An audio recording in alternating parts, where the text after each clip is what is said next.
Okay, enough of that. Yeah, so I'm kind of trying to update my introduction. I haven't finished that yet. I am working on it. So this is my introduction. So hello everybody, this is Erica, the technology nerd who likes to film stuff, and I've got my Galaxy S5 right here in hand, and I've also got the Galaxy S4. So what I want to do right now is to unbox this, although it's kind of like a pseudo unboxing because I cheated and I already unboxed it and played with it some, but you know, a lot of you get some interesting pleasure from seeing things taken out of the box, so I shall do that for you anyway. And then we have the Galaxy S4 here, and I kind of want to do a first impressions between these two, pointing out their immediate differences and some of my thoughts. So let's go ahead and do that. Maybe then you can decide if you want to upgrade, if you should keep your Galaxy S4, or if it's worth it to go with the S5. So let's go ahead and check that out. So to start off with, I really want to thank Samsung for sending this Galaxy S5 over for me to look at. Now this is the AT&T version, as you can see here on the box. Now the thing with the AT&T version is that it has download booster disabled, and it also doesn't have kid mode, so those are things I'm going to be covering on the T-Mobile device, which will be in a separate video. And it's not just AT&T that's disabling things like download booster, it's other carriers as well. It looks like T-Mobile's the only one to keep this going, the only one that's going to allow the download booster. Now for a lot of people in the United States, and I don't know how it is abroad, but we have limited data caps. So we have a certain amount of data that we're allowed to use every single month. So for me, even though the download booster is interesting and it's something I'm going to be playing with in another separate video, I don't think it's entirely necessary if you have a cap on your data, because essentially you're using not only your Wi-Fi stream, which is probably perfectly fast to begin with, but you're using your limited data at the exact same time. So a lot of people don't have a bunch of limited data to waste on downloads, especially when they have perfectly good Wi-Fi at home. So it's really up to you whether that's a feature that you want, although it's a bummer at any time when a carrier decides, hey, yeah, we're not gonna let them have that feature. So just so you know it, the T-Mobile version does have the download booster, and I will be making a video about that as well. So here we have the white version. You can see it's got this texture on the back. A lot of people have been making fun of this device because especially in the gold version, it does look like a Band-Aid, yada yada. But I think that in the pearly white, this is probably the most acceptable version, either that or in black. I think this dotted cover on the back makes sense when you take a look at the front. You've also got this dotted texture on the front. So for me, this all makes sense, and it's probably the best looking version of the phone.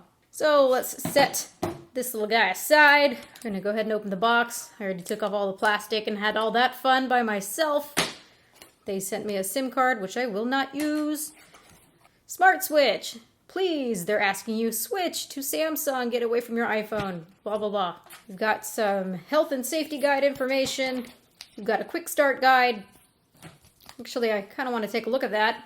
They're pointing out various things around the phone. Let's see if there's anything that I don't know. Nothing special, just talking about customization, how to use voicemail. Yeah, I think that's something that we can all muster fairly easily. So we've got our standard fare earphones. I've got a million of these by now. We've got our 2-amp charger.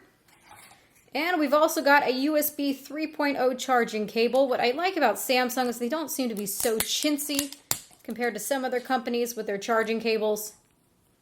They actually do include a pretty decently long one. So I am measuring it against myself right now, and I can see that I am 5 feet tall, and this thing is exactly 5 feet tall. So there you go, 5 foot long cord. Ooh, I so badly want to take this apart. My very first question when looking at the Galaxy S5 to Samsung is, why Samsung? Why is it just so much bigger than the Galaxy S4? Usually phones get smaller, they get lighter, but it's actually a little bit taller. My first thought is maybe it has to do with the waterproofing of this device. It's definitely not the same type of build as before.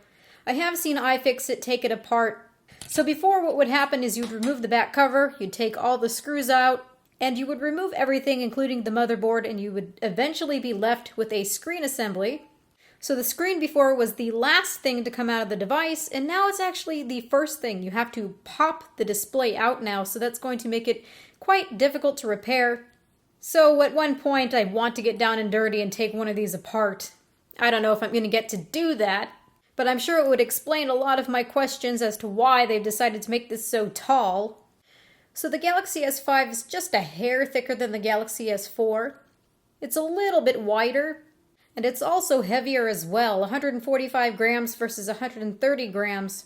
So it's a bigger phone all around by every means. Also, the display on this one is 4.99 inches, and we have a 5.1 inch display here. So yes, bigger phone.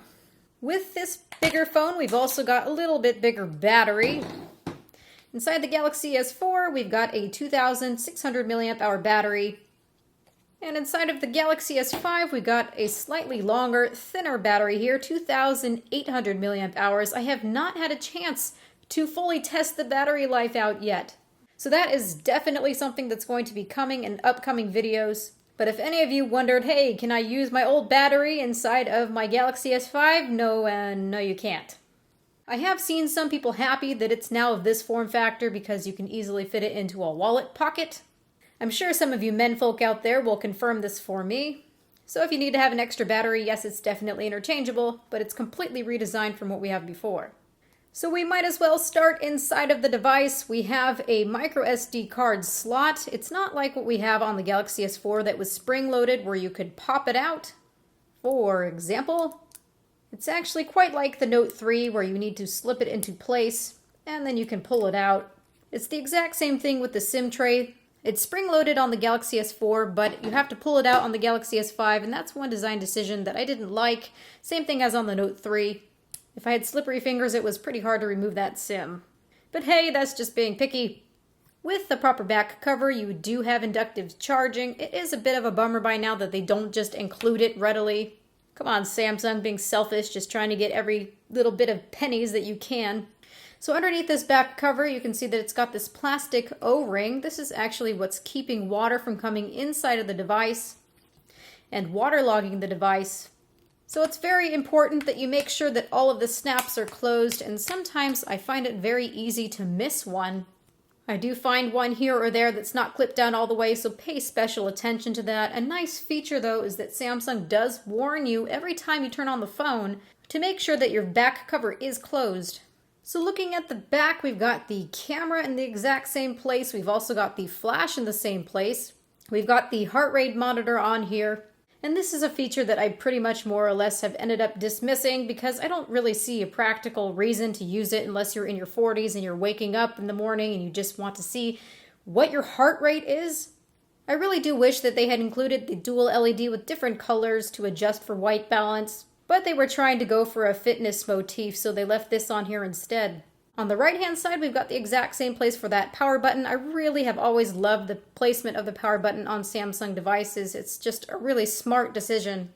I don't ever have to fiddle for it. It's not like HTC phones where I really have to go up and try to turn it on. It's just in the perfect place where I can always reach it. Same exact thing for the volume rocker. It's exactly in the same place. Buttons are very clicky and very responsive, so there are no complaints there. One thing I do notice now with the home button is it is a little bit more jarring to press than it was before. I really did like the tactile feedback that was given from the Galaxy S4 when you touched the home button. It's a little bit more clicky and hard to press now, but that's alright. It's still very responsive and works perfectly. I'm sure the change in feeling has to do with the fingerprint sensor, which I will show you too. So you can see that we have the receiver in the exact same place. We've got a front-facing camera and ambient light sensors. The one thing missing is this little sensor right here. This is the RGB ambient light sensor. They must have found a way to incorporate everything into one spot. We've got the notification LED in the exact same place.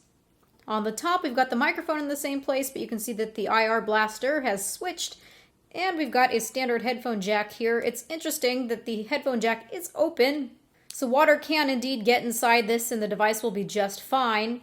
I'm going to have to do some water tests to see if water gets in here, if it causes any issues. I had the S4 active, and once water got in here, I had to make sure to get it out of there and to empty it out very, very well and make sure it was dry inside because essentially the earphones thought they were always plugged in. So that is something that I will definitely be checking. I hope that they have fixed that. It was not permanently damaged, keep that in mind. It just needed to be dried out, and it worked perfectly again. But that's a bit of an annoyance, so sometimes I wish they would just cover it with a flap. However, on the bottom, they did indeed cover it with a flap. And underneath it, we see a USB 3.0 charging port. And we've also got the microphone in the same place. This phone is very polite in that it reminds you when it's open, so you don't end up ruining or waterlogging your phone. So I do like that Samsung does have those notifications. So returning to the back, we've got a 16 megapixel camera versus a 13 megapixel camera. I have just gotten this phone literally, so I need some time to take some pictures. I'm sure I'll be posting them to Google+, so I would really love it if you would check out the link in the description I'm going to put so that you can get to my Google+ page. Really very curious about this camera on here. It's got an incredibly fast autofocus, and I have had a chance to play with that. Yes, it does focus very, very quickly. And also I've noticed that the white balance does pretty well, so I'm quite happy with that. I am very happy that we are able to record 4K video versus the 1080p that we have on the Galaxy S4. One thing that I do regret is that this does not have an optical image stabilized lens, and also there is no software stabilization either, or digital image stabilization when you record 4K. So I'm really going to have to try this out and see how it does, although I'm sure it's going to perform somewhat similarly to the Note 3 in the regard that it has no stabilization. So you need to have a very steady hand when recording 4K videos. So here you can see that we've selected UHD, which is 4K, and it tells you that these things are not available. Dual camera, HDR, video effects, remote viewfinder, taking pictures while recording video. But they don't tell you that the video stabilization is also off. One thing that I do admire about this camera is that it has HDR live view, so you don't have to wait for it to take a picture to see whether the HDR looked good or not. It's on already automatically. Anything that you look at is a live view in HDR. We've got a lot of features that I'm going to be taking a look at a later time, but I really do like that they've cleaned up the interface here. Things are more succinct. Instead of having a billion things underneath the menu, you can go underneath Shot and More. And all of the effects that require several different images taken are all under here now. So take several images in succession, just as you can see. And now you can decide what you'd like to do. You can do best photo, eraser, best face drama shot, panning shot, all those things are there for you. Actually, panning shot is new and I want to try that out. So nice job on this, Samsung. The last thing to look at on this back cover is the speaker that we have down here at the bottom. It's nearly in the exact same placement. Now the Galaxy S4 had a pretty nice sounding speaker. One thing that I'm concerned about on the Galaxy S5 is that since it most likely has a membrane covering the speaker, that's one of the reasons I want to take this apart to really understand the inner workings. When there's a membrane that's covering the speaker to make sure that water is not getting in, sometimes it can sound like it has a plastic bag or a muffled effect. This phone does get very, very loud. I have no issues whatsoever hearing phone calls, and no issues in general hearing any content, but I do wish that it didn't sound so muffled. I do hear complaints of people saying that it sounds muffled during speakerphone. So yes, it's loud, but that doesn't mean that it sounds really nice either. It's just okay. But I really do miss the speaker that I had on the Galaxy S4. Now, one thing makes me sad. I swear when I was at the Galaxy S5 release event that I heard Samsung say that it's going to have more LTE bands. When I heard them say more LTE bands, I was excited, thinking it would be like the Xperia Z2, and I would be able to use the Galaxy S5 in Europe and then come back to the United States and have LTE. But now I'm looking into it. I've looked into FCC documentation. For AT&T and for T-Mobile, there's bands 2, 4, 5, and 17. And when I look at international or European models, I don't see any of the bands in the United States on those ones or vice versa. So that sucks. I guess there goes my idea to take this over to France to see my fiance and use LTE there. I guess Z2 it is. Before we talk a little bit about internal specifications, I wanted to have some fun and do a phone pile-up. So here we have the Tab Pro 8.4. I know that's not a phone, but actually there is a version that has a phone inside of it. Here we have the Galaxy Note 3. Now we've got something like the HTC One M8, which you can see is a little bit smaller than the Note 3. And it's not going to pile up as pretty as I'd like it to, but you can see, at least with the different sizes here, that the Galaxy S5 is thicker than the M8, but the M8 is definitely taller. So sorry, M8, you just don't sit nicely. And then we've got the Galaxy S4, and we've got an iPhone 5S, and then we've got a Game Boy Micro. Yeah, that I know that really doesn't fit with anything, but it's just so cool! You have to see this. I'm gonna have to make a video about this thing. So there you are. There it is all put into perspective. You can see just where the S5 stands in relation to all these other devices. So I better take it apart before it all falls and breaks. Now, something I want to say when talking about the Galaxy S4 versus what we have on the Galaxy S5, you will notice that this is Android 4.3. I did not want to update it to 4.4.2 KitKat, even though, yes, I know it's available for the AT&T version. That's because on 4.4.2 KitKat, you have lost the ability to take a file and copy it onto the SD card. You can take a file from the SD card and copy it onto the device, but you can't do the vice versa. So, for example, let's just say something I've downloaded. I'm going to say copy. Then let's go ahead and get to my media card. We've got my media card here. And we're going to go ahead and say paste. And you notice it says error preparing the item. Blah, blah, blah. Could not be read. That sucks. So I probably will never update this until that issue is fixed. One thing that does work is going underneath your device, and let's just say I've selected a picture here. This is on the device. We're going to say copy, and we're going to say SD card.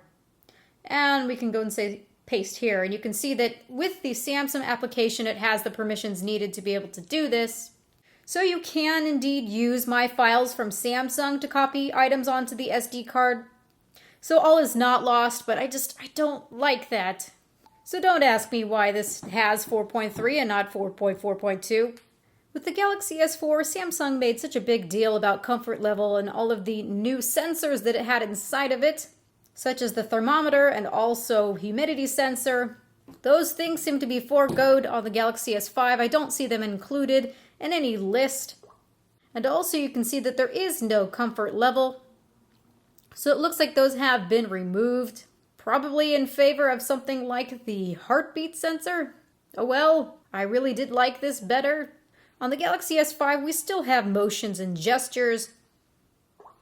So we still have the air gesture, or what they're calling air browse, where you move your hand over the sensor, and you can move through web pages or you can pan through things in the gallery. So everything that was on the Galaxy S4 seems to still be there. It's just been arranged differently. So under motions and gestures, it has air browse, direct call, smart alert, mute pause, palm swipe to capture. So maybe they simplified it, and you still have air view. So you can still hold your finger over something and have a pop-up show. So all of that is still there. Keep in mind that even though this is not 4.4.2 KitKat, they still kept everything the same. But on the Galaxy S5, we have something different now. This is 4.4.2 KitKat right out of the box. They've got this interesting thing that's called grid view now. I really don't like this. I find it really confusing to search through things. And all these little dots kind of make me dizzy. I'm not sure what I'm looking at. Is it supposed to be color-coded? I really am not quite sure. So to deal with this, all you have to do is simply go up to this menu button. You can go ahead and say list view, and it makes it easier to see, similar to what we have on here.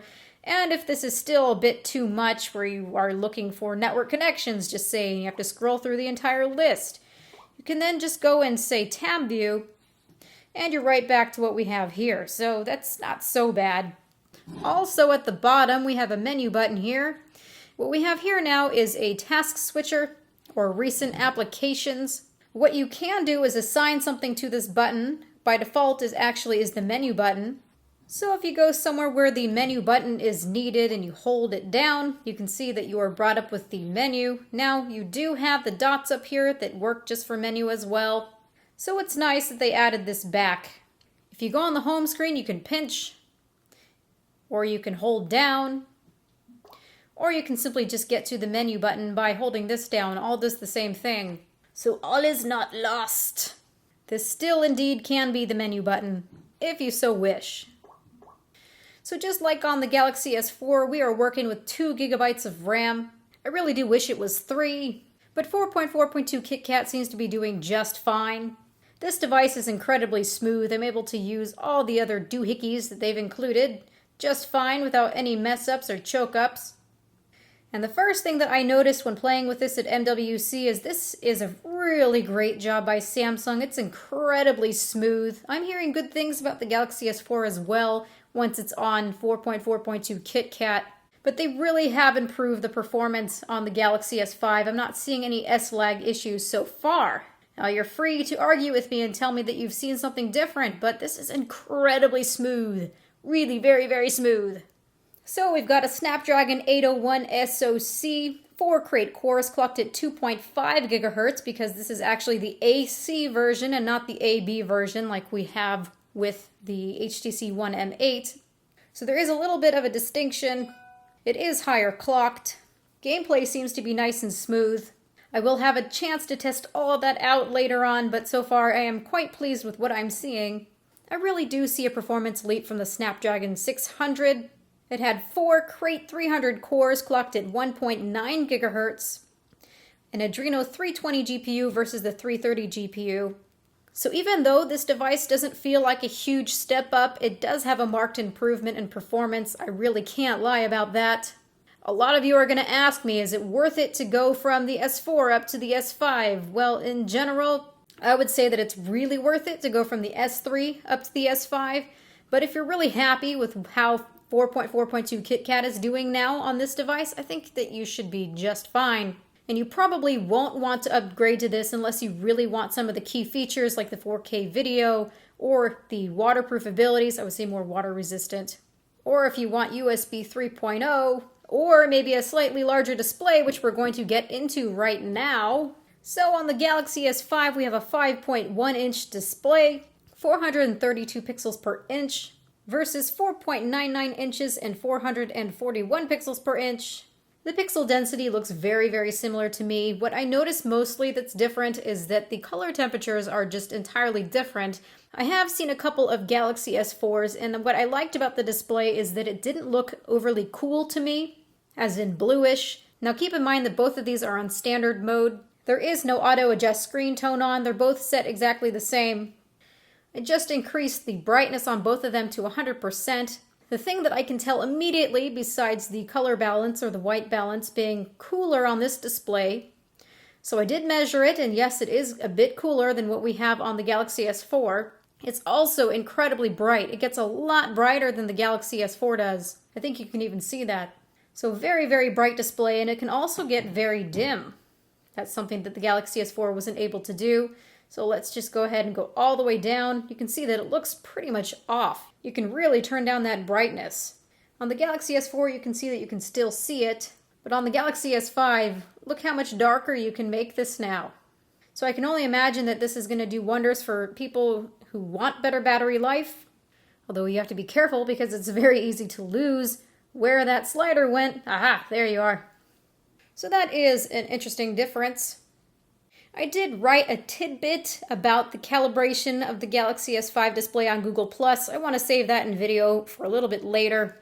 I talked a bit about the cinema mode and the accuracy of that, so if you're curious, follow the link in the description, and you can go ahead and read about that. I will be covering this in more depth.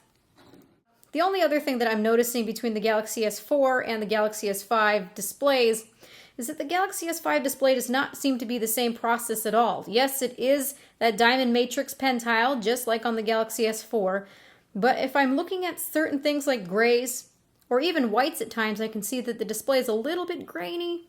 It's something that most people will never, ever, ever notice in their entire lifetime, so it really doesn't matter. But I'm just saying that I can see that there's a very slight difference. I don't think that they're the same display at all, but that was just something that I noticed. I was curious, thought I'd mention it. So this is where the comparisons with the S4 end. And with the S5, we have a couple of other goodies, such as the fingerprint sensor, and also we have a ultra power saving mode. I really like the ultra power saving mode. When you enable ultra power saving, if you are stuck on just a little bit of battery, well, you can see right here I'm at 16%, it's going to put the phone all in grayscale, and it's going to limit the access you have to applications so that it's not running a bunch of services in the background and wasting your battery. And you can last quite some time. They do have some bragging rights down here, so you can last 2 days like this. You can add 6 applications only. So you see I've got 3 more that I can add here. And that's basically all you'll be able to access until you can get back to a charger and you turn off this mode. Disable ultra power saving mode. Okay. If you don't want something quite so intense, Samsung also has a power saving mode. So underneath power saving mode, you've got ultra power saving, which was that crazy mode that disabled everything. And you can also use just regular power saving mode. You can limit background data, you can restrict performance, or you can turn on grayscale if you fancy. So now you can see the entire phone is gray. I guess that's supposed to be saving battery. It's interesting. It's kind of cool. You can show your friends. Ouch. It's kind of... Don't really like that. It's kind of hurting my eyes. How do I disable it? So go back underneath power saving. Turn it off. And bada bing, bada boom. There you go. You're back to normal. The very last thing that I want to show you is the finger scanner. Now, I think on the Verizon device, the PayPal ability has been disabled, but basically you can pay with PayPal, you can verify your Samsung account, or you can unlock your device. I sometimes find this a little bit difficult to use. You can see that they're asking you to hold it with one hand, and then use your thumb just this way. Make sure to have your whole pad touching it. Now, I have had some luck swiping it this way, just say if I wanted it to be one-handed. I do have very small hands. So I'm curious to see what others have to say because it's kind of hit and miss. It works every time this way if you program it this way, but if you turn it this way and program it, it seems to be kind of hit and miss.